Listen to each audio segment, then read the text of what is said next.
Yes. Hello guys, welcome back to my channel Simply CM at right now ay ano anong araw? Thursday, March 7, 2024 and nandito tayo sa city guys. We're here in the city specifically in IT Park, Alvida Tower. Kasi nga, what is that noise? It's in the toilet. But anyway, andito kami guys because I said earlier, yung mom ko guys is like, she's sick.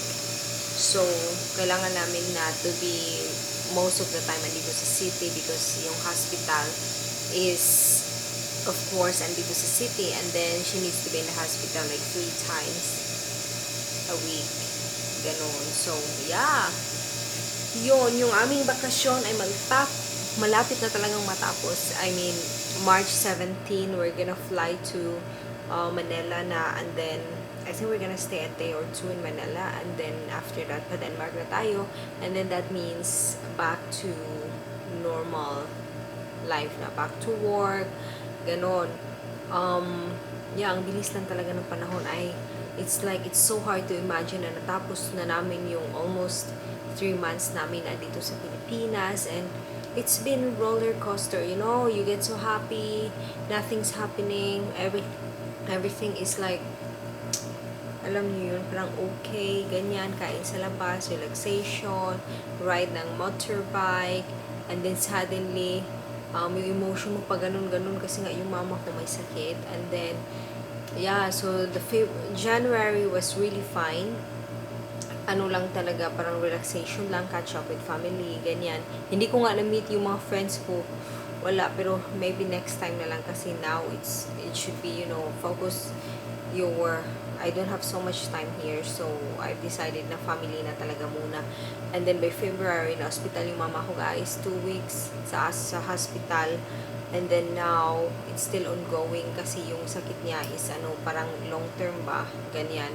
So every 3 weeks, nagda-dialysis siya sa hospital, and then medyo nahirapan na din siyang maglakad, so naka-wheelchair na yung mama ko guys, as in, it's crazy that it went so fast. Alam niyo yun, yung parang the other day, we've just been going to the bingo, and then after nag-karaoke kami, and then the next day she was suffering so much, ganyan. Pero anong tawag nun? But then again,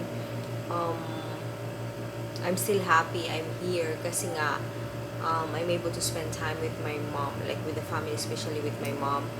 So yun, kaya lang nakakasad kasi uwi na kami very very soon, and I don't know when am I gonna go back here again.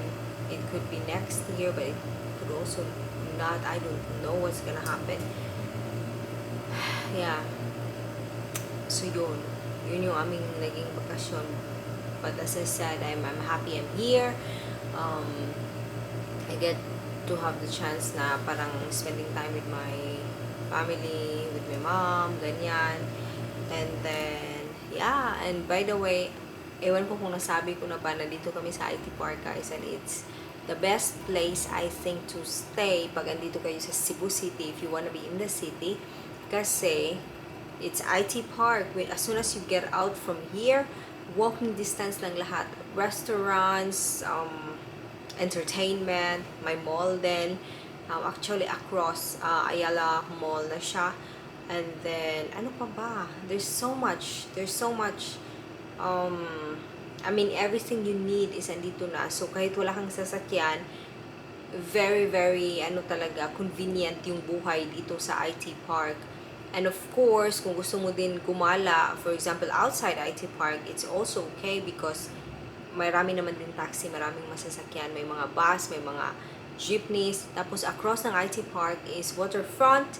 And Waterfront, it's another really, really nice hotel here. Pero, hindi kami nagstay guys kasi nga, yung Filipino mind ko, talaga, parang, alam mo yung parang na-convert na talaga into peso yung utak ko ba.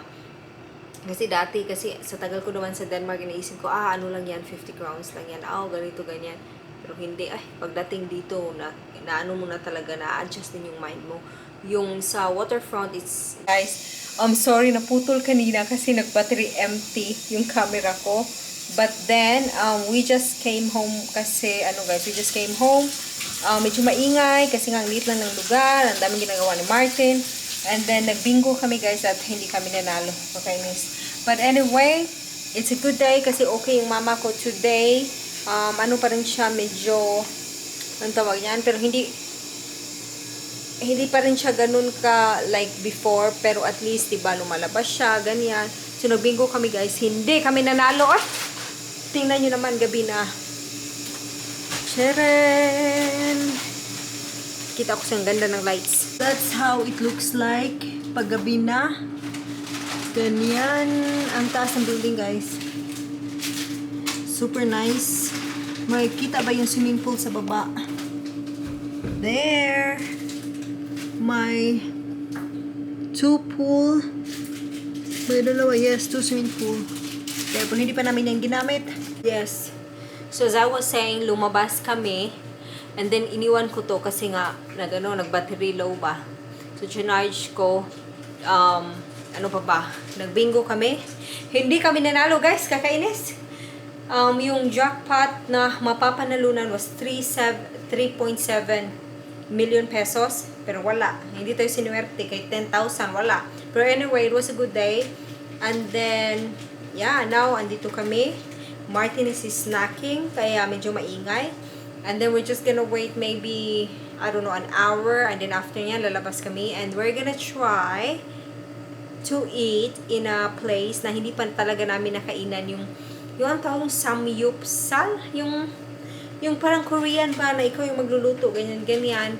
So, we will try that later today. And then tomorrow is gonna be another busy day kasi yung mama ko, magda-dialysis na naman bukas. And then, that's Friday. And then by Saturday, pupunta kaming probinsya na naman kasi my mom really wanna travel to Simala. If you're from Cebu, of course, alam niyo kung ano yung Simala, guys. It's like it's where the Catholic people go, and it's like a church but much more special. So, yun yung gagawin namin by Saturday. By Sunday, uwi dito yung family ko, pero kami ni Martin will stay there until Wednesday. Tapos pag Wednesday until, I don't know, anong araw ang 17. So, punta kaming Manila. Doon na kami.